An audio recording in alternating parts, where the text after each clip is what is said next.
Tardes a todos y todas. Bienvenidos a este taller.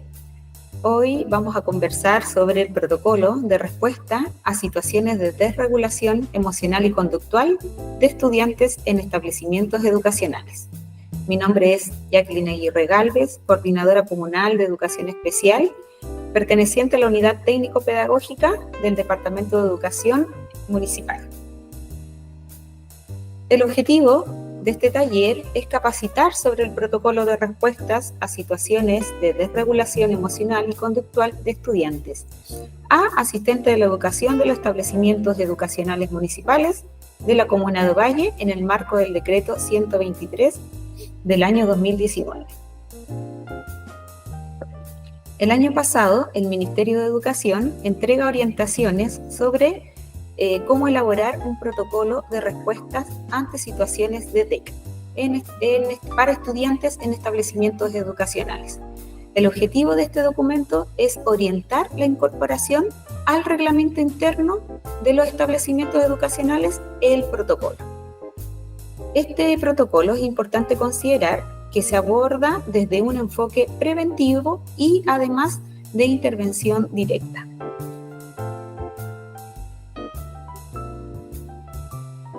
Este protocolo no viene solo, tiene un marco normativo también que lo sustenta, como por ejemplo la Ley General de Educación número 20.370 del año 2009, especialmente en lo señalado respecto a que el sistema educativo chileno se construye sobre la base de los derechos garantizados en la Constitución, tratados internacionales ratificados en Chile y principios descritos en la misma que deben inspirar el sistema educativo.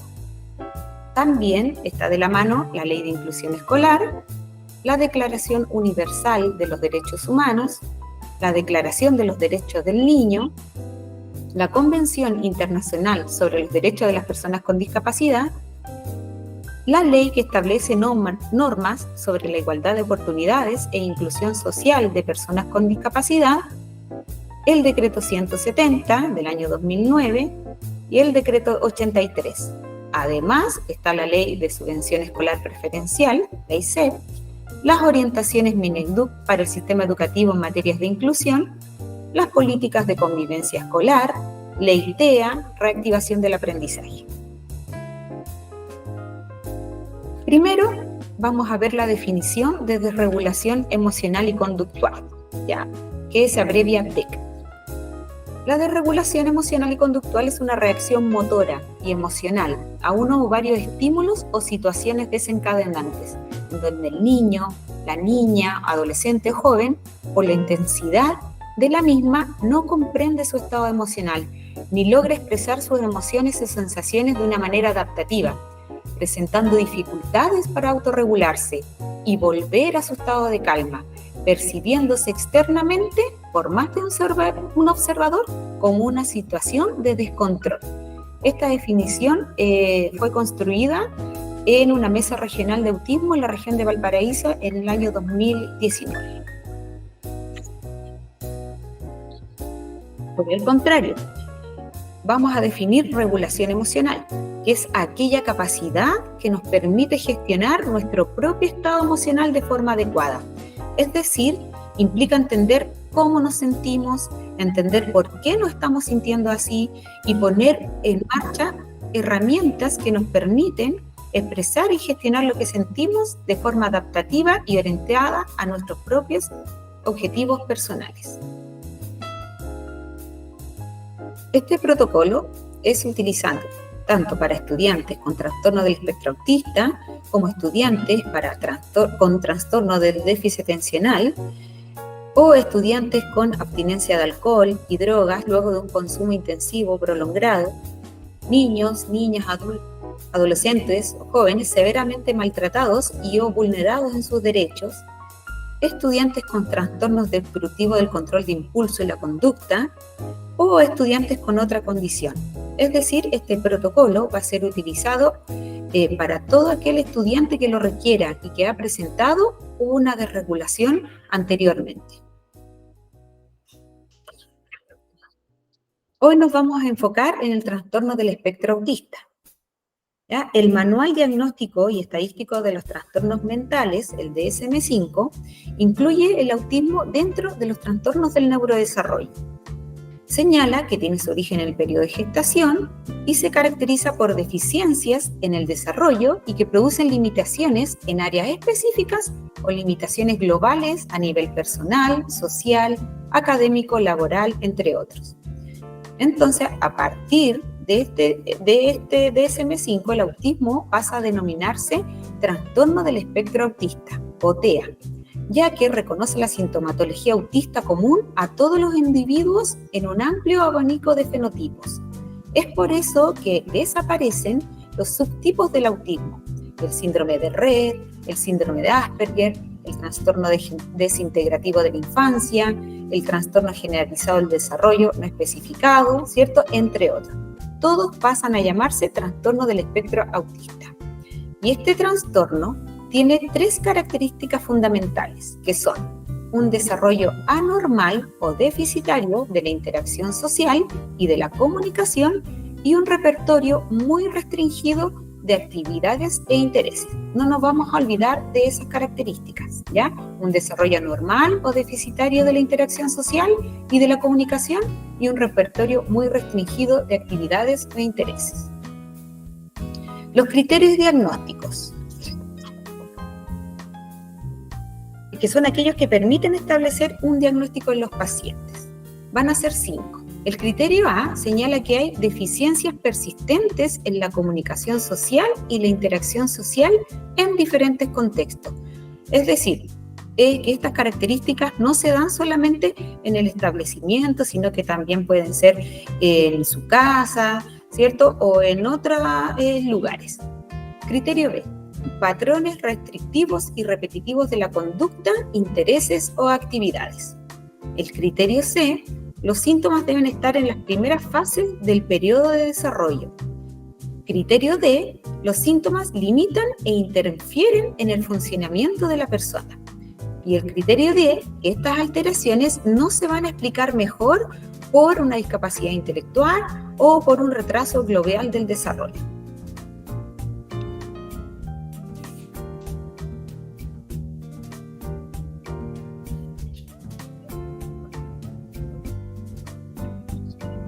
Hay 3 grados del autismo, ¿ya? Estos se van a organizar en función de los niveles de apoyo o de ayuda que la persona requiere.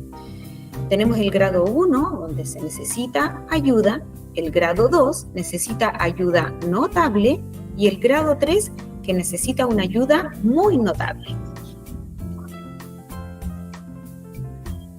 La comorbilidad, que es un término utilizado para describir 2 o más trastornos o enfermedades que ocurren en la misma persona, ¿ya? Y el TEA puede presentar una conducta agresiva, ¿cierto? En un 68%, puede presentar además trastorno de déficit atencional, de un 28 o 44% de las personas, ansiedad, de un 42 a un 56%, trastorno obsesivo compulsivo, puede presentar también trastornos psicóticos, depresión, problemas gástricos, 4 veces mayor a diferencia de otras personas, síndrome genético en un 5%, trastornos del sueño y epilepsia.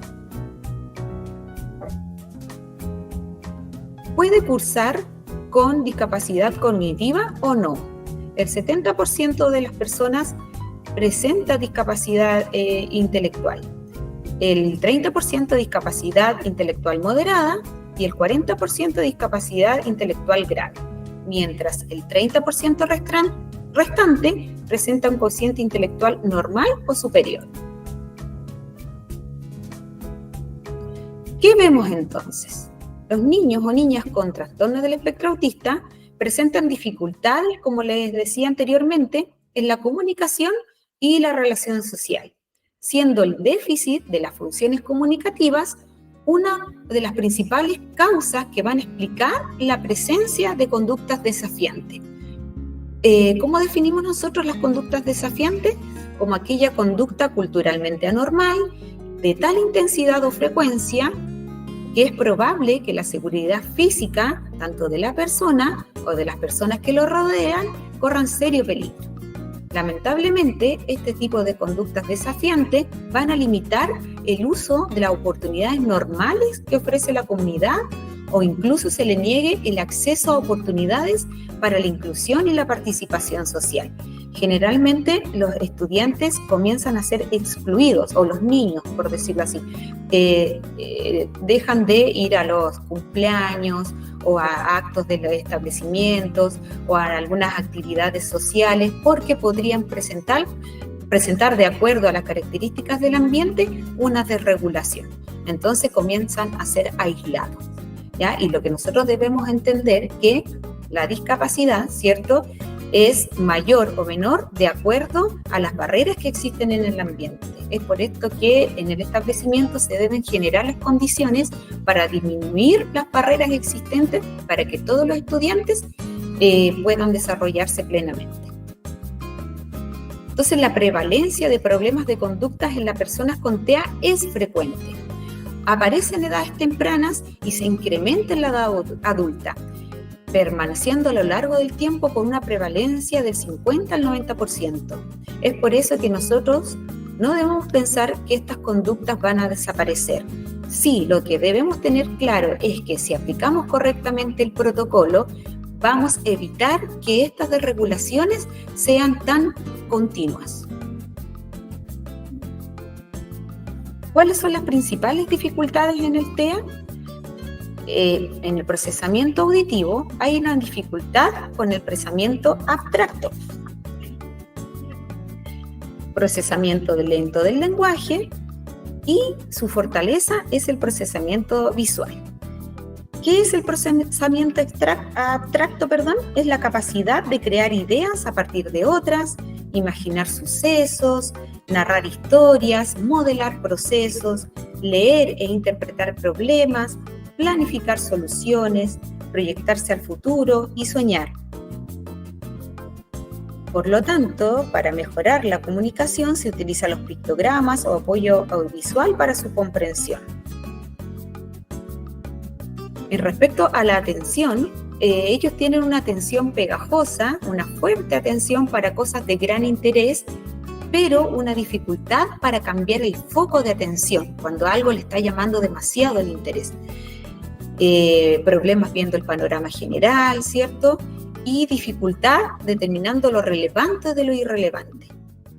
Con respecto al funcionamiento ejecutivo, presentan estrategias de organización deficiente, dificultades para planificar, dificultades con la iniciación y el término de las actividades, complejidad en la flexibilización o cambio de set y de las transiciones. La flexibilidad mental es aquella habilidad que nos permite adaptarnos a los cambios y a las nuevas situaciones inesperadas. En niños con TEA a menudo encontramos conductas más bien rígidas y de resistencia al cambio, que les hace ser menos adaptativos y sentirse frustrados cuando las cosas no salen como ellos esperan. Por lo tanto, les genera una gran ansiedad. Entonces, el pensamiento en el trastorno del espectro autista es concreto, literal y absoluto. Las situaciones predecibles y que permanecen constantes hacen que el niño o la niña se sienta mucho más seguro y por el contrario, la variabilidad crea mucha inseguridad. Hay otras características también, por ejemplo, que son muy ritualistas, ¿cierto? Hipersensibilidad a nivel sensorial, estados de ansiedad frecuentes, viven esta ansiedad de manera intensa y permanente. Relacionarles les genera estrés. También presentan dificultades para reconocer sus propias emociones o identificar los niveles de estrés y deficiencias persistentes en la comunicación y la interacción social. Es por esto, y a partir de todo lo que hemos visto, ¿cierto?, en estas diapositivas, es importante realizar un cambio de paradigma y entender, ¿cierto?, todos los profesionales que estamos participando ahora, que estas conductas desafiantes en realidad son un comportamiento funcional y es como parte de una serie de estrategias de afrontamiento, de comunicación y relación con un mundo que es percibido como abrumador y aterrador. Entonces, nosotros generalmente ponemos atención en los comportamientos que manifiestan las personas con trastorno espectro autista y no en sus causas subyacentes. Por lo que nosotros tenemos que ayudar a nuestros estudiantes a manifestar sus emociones con conductas y comportamientos mucho más adaptativos. Es decir, cambiar el tipo de ayuda que les estamos ofreciendo. Y ese cambio es a través de la prevención. La teoría del iceberg señala, ¿qué es lo que nosotros vemos arriba del agua? ¿Cierto? Observamos conductas que amenazan su propia seguridad, ¿cierto? Conductas agresivas que amenazan la seguridad de otros, negativa persistente ante las peticiones o requerimientos de los adultos, rupturas de las normas sociales, alteraciones emocionales como irritabilidad, ansiedad, descontrol, ¿cierto? Sin embargo, debajo de todas esas características o conductas existe alteraciones en el procesamiento auditivo, en la atención, en su funcionamiento ejecutivo, en el procesamiento sensorial, en la cognición social y con comportamientos e intereses restringidos. ¿Ya? Por lo tanto, con todas estas características, ¿cierto?, que hemos visto, es necesario, ¿cierto?, cada vez que un estudiante nos entregue señales de que podría ocurrir una desregulación, nosotros debemos aplicar el protocolo de desregulación emocional y conductual, ¿ya? Por lo tanto, ahora vamos a ver una visión panorámica de este protocolo. Como ustedes ven, existe una parte que es la prevención, otra que es la de intervención, que se divide en etapa inicial, etapa 2 y etapa 3, y posteriormente la etapa de reparación. Todo esto es el plan de acompañamiento que se desprende del protocolo de desregulación emocional y conductual. Es importante señalar que esta prevención la realiza el equipo de aula, es decir, profesor de aula, técnicos, asistentes, profesionales del programa de integración escolar. La etapa de intervención, ¿cierto?, la realiza el equipo de convivencia escolar, el equipo PIE, el equipo directivo técnico pedagógico. Y la reparación la va a realizar generalmente la figura de apego que tiene el estudiante, que puede ser el equipo que participa en la prevención o el equipo que interviene en la intervención. Vamos a ver la prevención entonces. Este plan de prevención se debe aplicar de manera cotidiana, no cuando nos acordamos de que debía hacerse, o bueno, hoy día no se presentó la profesora de aula, ¿cierto? No sé, tomó alguna licencia, por lo tanto no lo vamos a seguir aplicando, ¿ya? Porque ya no nos serviría. Este protocolo de prevención debe ser aplicado diariamente, ¿ya? ¿Para qué? Para evitar llegar a la etapa de intervención de la desregulación. Y debe ser de conocimiento de los equipos de aula, de convivencia escolar, el equipo PIE, directivo y técnico pedagógico. Todos deben saber, ¿cierto?, que se está aplicando este plan de acompañamiento para el estudiante. Y siempre será recomendable utilizar tiempo y recursos del equipo y adultos a cargo en acciones de prevención de episodios de desregulación emocional y conductual. Porque los episodios son bastante desgastantes, tanto para el estudiante como para los compañeros y para los adultos que lo rodean. Por lo tanto, siempre va a ser preferible poner nuestras energías en la prevención.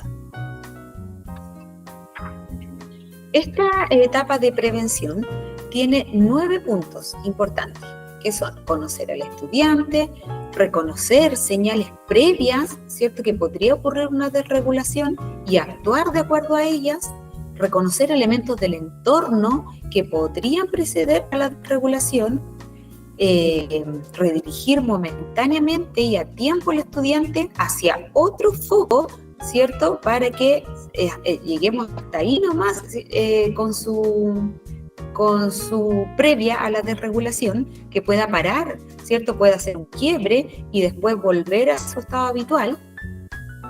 Facilitarles la comunicación, ayudando a que se exprese de una manera diferente a la utilizada durante la desregulación.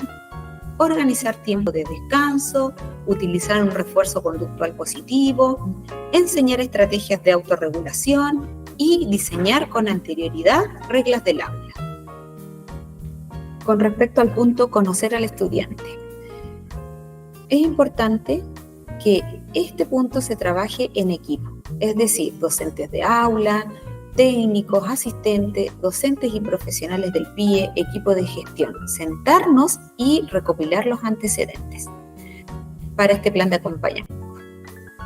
Con respecto a la anamnesis, es importante saber los antecedentes de embarazo y parto, cómo fue su desarrollo en el primer año de vida, los hitos, ¿cierto? Psicomotrices, la audición, su visión, el desarrollo del lenguaje, su desarrollo social, o si presentó o presenta enfermedades, ya con respecto a su diagnóstico, qué diagnóstico presenta, comorbilidades, cuáles son las características de este diagnóstico, cómo es su círculo familiar, con quién vive con su madre, su padre, con abuelitos, si tiene o no tiene hermanos, quiénes son sus figuras de apego dentro de la familia, si vive constantemente con su grupo familiar o en que el papá trabaja en turnos, ¿cierto? Porque generalmente los niños cambian ciertas conductas cuando está o no está su figura de apego, por ejemplo, o un tiempo vive con su abuelita, abuelito, luego con los padres, y cómo implica eso en las desregulaciones que pueda tener, ¿ya? Es importante también considerar el perfil sensorial, si el estudiante es hiperresponsivo a ciertos estímulos auditivos, sensoriales, táctiles, o es hiporresponsivo a los estímulos y cómo estos implican también en la desregulación. ¿Cómo son sus antecedentes académicos? ¿Requiere un plan de apoyo individual? ¿Requiere adecuaciones curriculares? ¿Ha repetido cursos? ¿Siempre ha estado en el mismo establecimiento educacional o se ha movilizado por distintos establecimientos? ¿Y por qué? ¿Qué ha pasado en los establecimientos anteriores? También es importante indagar sobre las características emocionales o elementos del entorno que preceden a la desregulación, ciertos elementos físicos o ciertos elementos sociales que hacen que el estudiante se desregule. También actividades, objetos o lugares de su interés y de su agrado y que provoquen la regulación de su sistema nervioso. Quizás el estudiante requiere estímulos vestibulares, ¿cierto?, para poder regularse, o algún estímulo propioceptivo, ¿cierto?, o algún estímulo táctil, ¿cierto?, que hace que él se mantenga mucho más estable. O requiere salir al aire libre, ir al baño, ¿cierto? O requiere algún objeto de apego que hace que él se mantenga estable dentro del establecimiento y específicamente dentro del aula. Todo eso debemos indagar. Y también los antecedentes de las desregulaciones emocionales y conductuales previas y cuáles fueron sus características. ¿Por qué se originó esa desregulación anterior? ¿Cómo se manifestó? ¿Dónde se manifestó? ¿Cuánto tiempo duró? ¿Qué hizo el equipo, cierto, para poder acompañar esta desregulación? Con respecto al punto 2, reconocer señales previas y actuar de acuerdo a ellos, poner especial atención a los indicadores emocionales. Es decir, si presenta tensión en algún momento, ¿cierto?, que estaba realizando la actividad del aula, está sintiendo ansiedad o algún temor o ira o frustración, ¿qué está pasando? Cambió su estado emocional. ¿ya? O reconocer también señales iniciales de que podría ocurrir una desregulación. Por ejemplo, hay mayor inquietud, se empezó a mover del asiento, hay algunos signos de irritabilidad o de ansiedad, o está más desatento, o se comenzó a aislar, o su lenguaje corporal cambió, ¿ya? Entonces, todas esas son señales previas que me está entregando el estudiante, consciente o inconscientemente, de que algo podría estar sucediendo y que se podría provocar una desregulación. Ya es importante también considerar que hay que evitar cambios repentinos en el entorno escolar o en la rutina, ¿cierto? Ustedes saben que cualquier cambio, como son inflexibles, ¿cierto? En los cambios podrían provocar una desregulación. Es importante entonces anticipar cambios, estar atento a algún conflicto que se desarrolle en el aula, ¿cierto? ¿Por qué? Porque aumenta el ruido, ¿cierto? Aumenta el desorden y que podría provocar esta desregulación. Es importante minimizar el ruido ambiente, entre otros aspectos.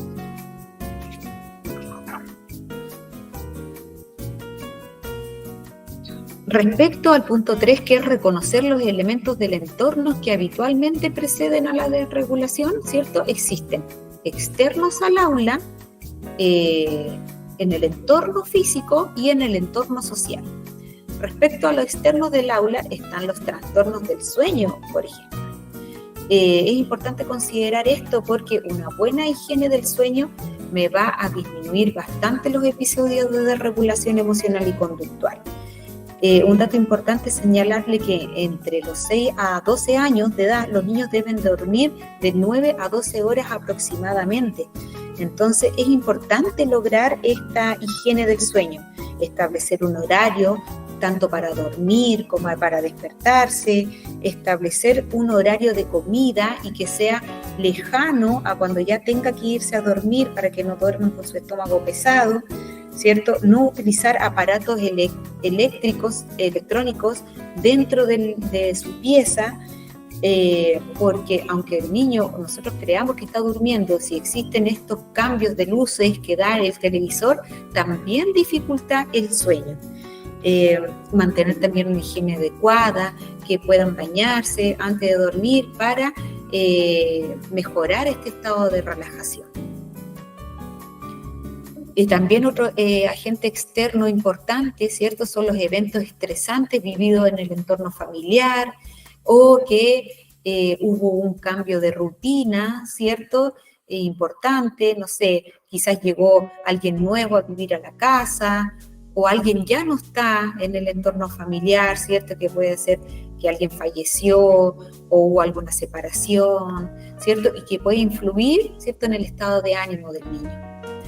También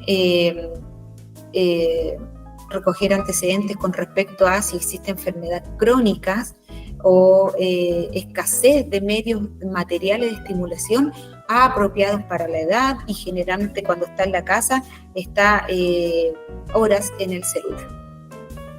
Respecto al entorno físico, hay que tener cuidado con los elementos que se encuentran dentro del aula y que no haya una sobrecarga de estímulos que podrían provocar una desregulación. Reducir también la incertidumbre anticipando una actividad, dándole inicio y término, que tenga claro cuál va a ser el inicio y cuál va a ser el término, por lo tanto así vamos a bajar bastante la ansiedad que le puede provocar pensar que una actividad pueda ser eterna.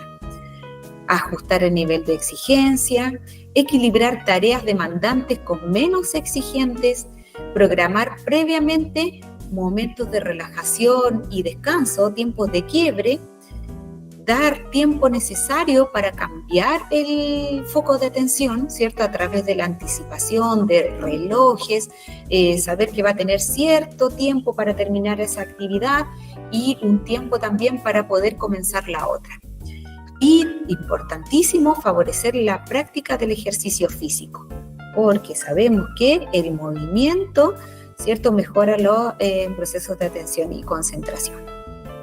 Respecto al entorno social, ajustar el nivel del lenguaje, que pueda ser entendido por todos los estudiantes, mantener siempre una actitud tranquila, porque generalmente cuando ocurren episodios de desregulación, las personas que lo rodean también se ponen nerviosos, y es por eso que el adulto, ¿cierto?, que está a cargo del curso debe mantener una actitud tranquila durante todo el periodo de desregulación. Dar tiempo para que se exprese por qué le está sucediendo tal cosa, aceptar y reconocer sus sentimientos y respetar los momentos de soledad, que también le van a ayudar a autorregularse. Entonces, si está pidiendo permisos para poder salir, ¿cierto?, para ir un ratito al baño, para poder dar un paseo, permitírselo, porque va a estar dentro de nuestro plan de acompañamiento, específicamente en la parte de prevención. En relación al concepto de término, no saber cuánto dura una actividad puede causarle una desregulación. Entonces, cuando nosotros ponemos, por ejemplo, estos temporizadores, evitamos que impongan su criterio sobre cuánto van a trabajar o qué cantidad de trabajo van a realizar. Y por lo tanto bajamos bastante su ansiedad, su frustración o su estrés. En relación a la presentación visual de la información, por ejemplo, es válido, ¿cierto? Es importante utilizar materiales, principalmente imágenes, para que ellos puedan entender qué actividades deben realizar, ya que emplear palabras y claves físicas resultan útiles para cada persona. También utilizar la estructura física que guíe visualmente a las personas con TEA hacia la comprensión de la tarea y hacia la posibilidad de realizarla correctamente. Entonces, dándole el paso a paso de cómo realizar la actividad a través de imágenes con ayuda visual. El otro punto importante de la prevención es redirigir momentáneamente y a tiempo al estudiante hacia otro foco de atención. Cuando nosotros estamos viendo que existen ciertas señales que nos anuncia el estudiante y que podría presentar un episodio de desregulación, debemos redirigirlo hacia otra actividad, ¿cierto? Con una actividad que nosotros tengamos a mano. Pedirle que ayude a distribuir los materiales de la sala, o ayudar a ordenar ciertos libros o cuadernos, o no sé, que ayude a entregar el jabón, ¿cierto? O a regar algunas plantitas, entre otras actividades. Sacarlo del foco que le puede provocar una desregulación. En el punto 5, facilitarle la comunicación, ayudando a que se exprese de una manera diferente durante la desregulación emocional y conductual. Preguntando frecuentemente, ¿hay algo que te está molestando? ¿Hay algo que quieras hacer ahora? Siempre las preguntas deben ser adaptadas a la edad, ¿ya? Porque recordemos que esta desregulación emocional puede ser una forma de comunicar, ya sea un mensaje, un fin que se quiere lograr o ser una funcionalidad, ejemplo, que les va a servir para obtener su atención o porque requiere comida o una estimulación sensorial para provocar la regulación de su sistema nervioso, o porque quiere expresar un malestar, dolor o sueño, o que tuvo problemas previos en el hogar, o que algún compañero lo está molestando, entre otros aspectos. ¿Cierto? Cuando vemos que se podría estar provocando esta desregulación, es importante otorgar tiempos de descanso, ¿cierto? Que van a ser tiempos acordados previamente con la familia y con el estudiante, y es importante que los adultos que participen de cada caso estén al tanto de esta situación, o sea, que todos sepan que él se le tiene permitido estos tiempos de descanso. Bueno, cada vez que el estudiante ha adquirido una conducta que ha sido enseñada, ¿cierto?, con apoyos iniciales que son adaptativos y alternativos a esta desregulación, es necesario utilizar refuerzo conductual positivo. Para poder saber cuál es nuestro reforzador, se debe conocer cuáles son sus intereses, sus cosas favoritas, los hobbies o los objetos de apego. Es necesario reforzar inmediatamente cuando ha realizado esta conducta que nosotros habíamos enseñado. Y es importante considerar que esta conducta debe ser reforzada de forma similar por todas las personas adultas, ya que ya nos servirá si cada uno aplica un distinto refuerzo o no lo hace siempre. O sea, si nosotros no utilizamos el refuerzo cada vez que el estudiante realiza una conducta, ¿cierto?, aprendida, ya no nos va a servir ese refuerzo. En el punto 8, enseñar estrategias de autorregulación. Por ejemplo, ejercicios respiratorios o estrategias sensoriomotrices como pintar, escuchar música, saltar, pasear.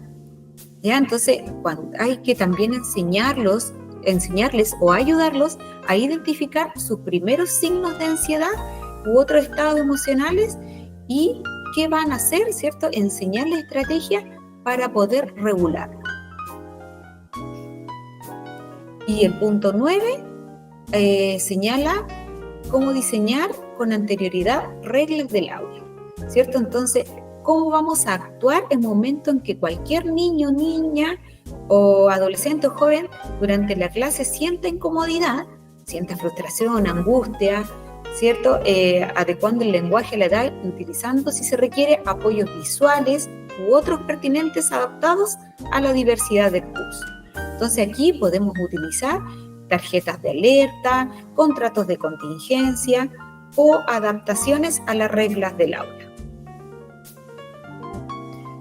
Todo esto que les acabo de comentar son los 9 puntos que deben ir en el plan de acompañamiento e intervención individual ante situaciones de desregulación emocional y conductual. ¿Ya? Esta es la primera etapa. Lo que nosotros queremos lograr con esto, con este buen diseño, prevenir los episodios. Sin embargo, si nosotros hemos realizado todas estas estrategias y el estudiante de todas maneras presenta un episodio de desregulación, tenemos que comenzar con la etapa de intervención.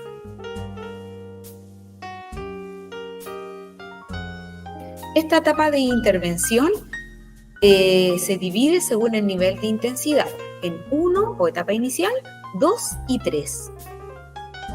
Consideraciones generales, ¿cierto? ¿Cuáles son las características de los profesionales que van a liderar esta etapa de intervención? Primero, las personas van a proporcionar ayuda, ¿cierto? Esa es su función, proporcionar ayuda al estudiante, reducir el riesgo de lesiones, ¿cierto? Y conectar con los recursos de ayuda que se requieran. Entonces, estas personas deben ser personas preparadas, con competencia y formación suficiente. Deben ser personas que sepan mantener la calma y que no se desregulen junto al estudiante, que ajusten su nivel de lenguaje y comunicación, ¿cierto? Que sea una comunicación clara, precisa, concisa, que tengan siempre una voz tranquila desde el inicio al fin de la desregulación, una actitud serena, porque de lo contrario solo van a conseguir agravar la situación. La etapa 1 inicial es aquella que previamente se había intentado un manejo general, ¿cierto?, de prevención, pero no hubo resultados positivos, pero sin embargo el estudiante se está desregulando, pero no hay daños todavía, ¿cierto? No hay riesgos de daño para sí mismo o para terceros. También la etapa 2, ya hay una etapa hay un aumento de la desregulación emocional y conductual, ya hay ausencia de autocontrol inhibitorio cognitivo, por lo tanto puede haber riesgo para sí mismo y para terceros. En ambas etapas hay 2 tipos de soporte. Uno es el soporte emocional y el otro es el soporte ambiental. la finalidad del soporte emocional es brindar este soporte afectivo que otorgue calma y que facilite la regulación del estudiante mediante una comunicación verbal y no verbal, siempre basada en el buen trato y que logre modular la intensidad del desajuste emocional y conductual. La contención emocional siempre va a ser la primera respuesta y es transversal a todo el proceso de manejo de situaciones críticas. Este soporte emocional lo va a hacer o realizar el acompañante número 1, que es aquel que tiene mayor apego con el estudiante. ¿Cuáles son las estrategias en esta etapa, cierto, de soporte emocional? Acercarse al niño o niña de modo calmado, empático, evitando emitir juicios de valor sobre la situación, demostrar empatía, escucha activa, ofrecer ayuda frente al estado que lo aqueja, acoger y acompañar en la situación que está vivenciando, siempre promover el diálogo, facilitando que él pueda verbalizar y elaborar qué es lo que le sucede, darle tiempo para que pueda verbalizarlo. También resguardar el derecho a su intimidad. Por lo tanto, debemos generar un ambiente social tranquilo, mantener una actitud de calma, de seguridad en todo momento y construir alternativas de acción para superar la situación junto al estudiante, de modo que le haga sentido, para tranquilizarse, otorgarles recomendaciones. Una vez que hemos logrado esta contención emocional, ¿cierto? Hay que ayudarlo a integrar esta experiencia. Esto se hace posterior, no se hace inmediato. Hay que dejar que se calme, que vuelva a su estado de tranquilidad. ¿Ya? Entonces, posteriormente, hay que analizar qué es lo que sucedió, ¿cierto? En conjunto, sacar conclusiones sobre el actuar, aprender alternativas positivas de acción frente a futuros desajustes emocionales. Es decir, ¿qué vamos a hacer si se presenta de nuevo esta situación? Actuemos distinto.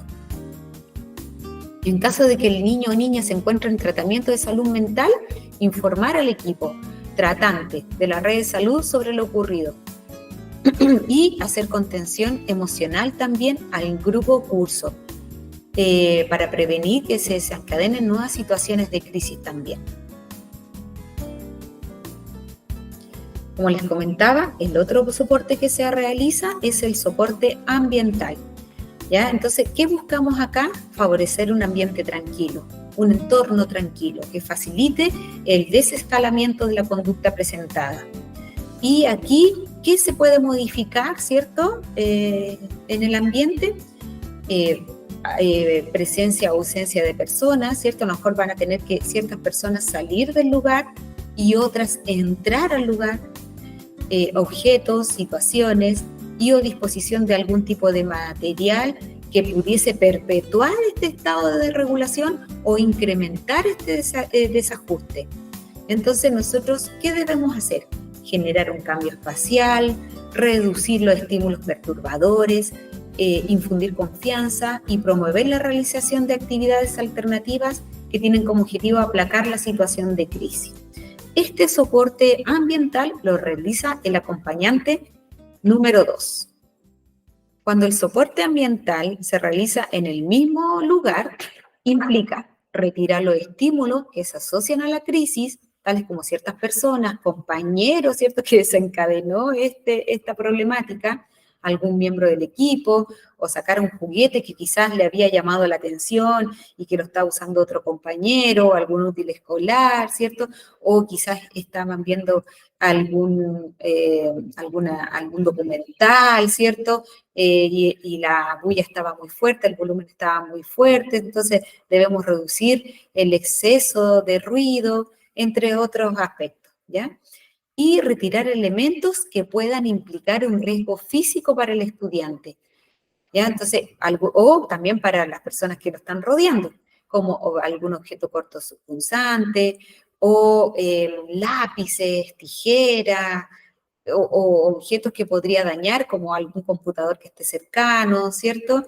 O algunos elementos pueden usarse como para ingerirse daño a él mismo, a su compañero. Entonces, el acompañante número 2 se va a hacer cargo de ordenar este ambiente para evitar el menos daños posible. Y también este soporte ambiental se puede hacer en otro lugar, ¿cierto? Porque ya en el lugar donde se produjo la desregulación no es un ambiente seguro, entonces necesitamos sacarlo de ahí, ¿cierto? Muchos establecimientos han instalado rincones de la calma, ¿cierto? Donde tienen ciertos elementos que van a ayudar a este proceso de acompañamiento. Entonces, es importante llevarlos a ese lugar y resguardar que no se haga daño.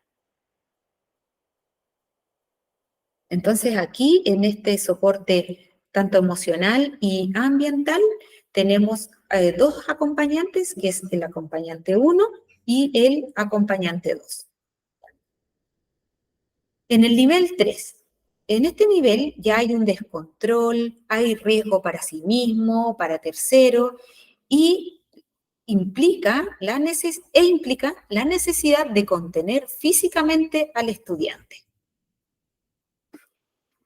Esta contención tiene como fin evitar que se produzca daño a sí mismo o a tercero, y se realiza solo en caso de extremo riesgo.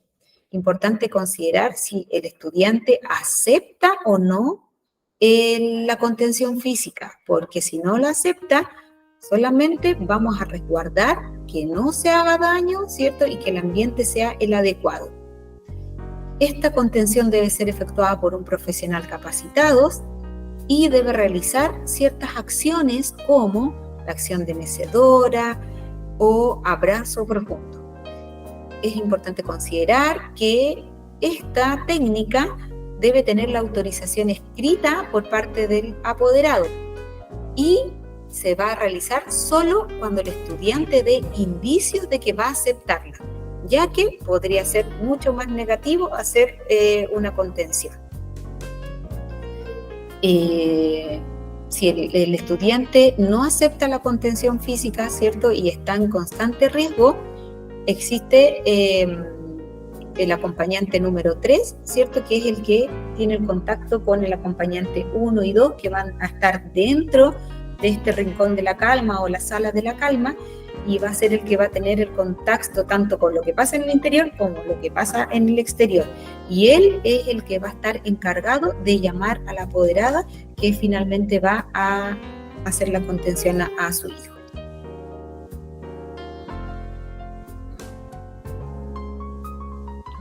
Entonces, como les comentaba, ¿quiénes son los personajes a cargo? ¿Cierto? Tenemos el acompañante número 1 o el encargado, que es la persona a cargo de la situación, que tiene este rol mediador y acompañante directo durante todo el proceso, ¿cierto?, de intervención, no de prevención, sino que de intervención. Es deseable que tenga un vínculo previo de confianza con el niño o niña y algún grado también de preparación. Este acompañante es el que se comunica, ¿cierto?, con voz tranquila, muy pausado, cariñoso, sin emitir juicios. Entonces, el acompañante interno, que es el acompañante número 2, es el adulto que va a permanecer en el interior del recinto junto al estudiante y el encargado, pero a una distancia mayor, sin intervenir directamente en la situación. Permanecerá mayormente en silencio, siempre en alerta y de frente al estudiante con una actitud de resguardo y comprensión, ¿cierto? Y como les comentaba anteriormente, es el que hace este ajuste ambiental. Y el acompañante externo número 3 es el adulto que permanecerá fuera de la sala o recinto en donde ocurre la situación de contención y va a coordinar la información de lo que está sucediendo adentro, ¿cierto? Y dar aviso al resto del personal según corresponda. Y va a llamar por teléfono, ¿cierto?, al apoderado. Cuando finaliza esta etapa de intervención, es deseable dejar registro del desarrollo en la bitácora, ¿cierto?, que ha dispuesto el Ministerio de Educación para este fin. ¿Cuál es el fin de esta bitácora, cierto? Evaluar la evolución en el tiempo de la conducta del estudiante conforme a esta intervención que estuvo planificada previamente, así como ha ido progresando, ¿cierto?, en las capacidades, en las herramientas, en las competencias, ¿cierto?, tanto el estudiante como en la comunidad escolar para el abordaje de esta situación. Importante, en todas las etapas descritas, no regañar al estudiante, no amenazar con futuras sanciones o pedir que no se enoje.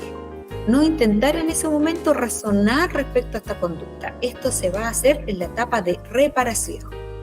Y en situaciones donde existe alto riesgo para el estudiante o tercero, es importante coordinarse con su equipo médico tratante o efectuar una derivación o a un médico especialista para recibir el apoyo pertinente y orientaciones de acciones para futuras desregulaciones, para buscar un trabajo en conjunto, ya que pueden existir diagnósticos concomitantes que requieran de un tratamiento médico o de otros especialistas. Entonces, eso es lo que nosotros tenemos en la etapa de intervención, ¿cierto? Donde existe la etapa inicial, etapa 2 y etapa 3, y donde existen actores, ¿ciertos?, importantes en este proceso, que es el acompañante 1, el acompañante 2 o interno y el acompañante externo. Ya, lo importante es que estos acompañantes tengan claro lo que deben hacer y, sobre todo, mantener la calma en todo el proceso. Posteriormente viene la etapa de intervención en la reparación, que es posterior, ¿cierto?, a una crisis de DEC. Va a estar a cargo de los profesionales especialistas del establecimiento educacional, puede ser el equipo PIE o el de convivencia escolar.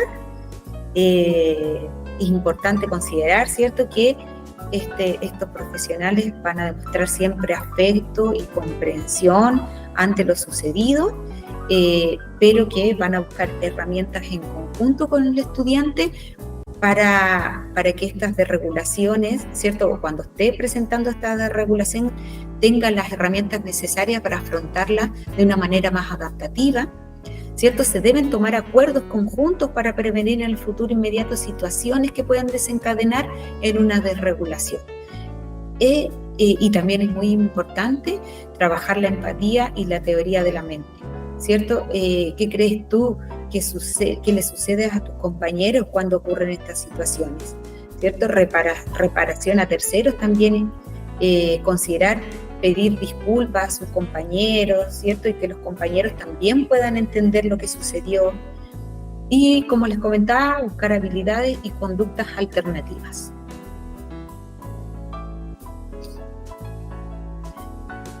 Este es el anexo, ¿cierto?, de la bitácora que nos entrega el Ministerio, ¿cierto?, donde vamos a ir anotando todos los episodios de desregulación y que va de la mano al plan de acompañamiento, ¿cierto?, que está inserto en este protocolo de regulación emocional y conductual que forma parte del reglamento interno.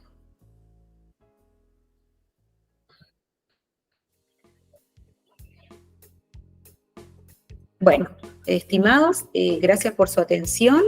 Espero que este taller pueda contribuir a su quehacer profesional, que puedan hacer una reflexión también individual y en conjunto, de acuerdo a las capacidades que tengo, ¿cierto?, y que debo desarrollar también para poder afrontar este tipo de situaciones dentro de la escuela, ¿cierto? Porque somos comunidad y entre todos tenemos que ser parte, ¿cierto?, de lo que sucede en el establecimiento, no dejar que otro se haga cargo, sino que nosotros también sentirnos protagonistas de los procesos que se llevan dentro de los establecimientos educacionales. Muchas gracias. Que tengan buena tarde.